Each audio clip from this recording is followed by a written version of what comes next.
The band hip thrust is an exercise for training the glutes and hamstrings in the back of your legs and in your hips.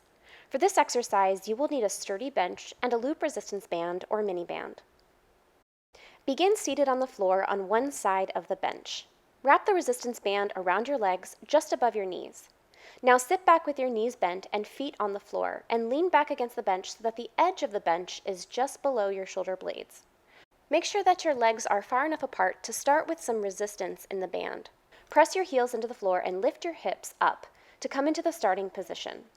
Keep your abdominals engaged and your back straight throughout this exercise.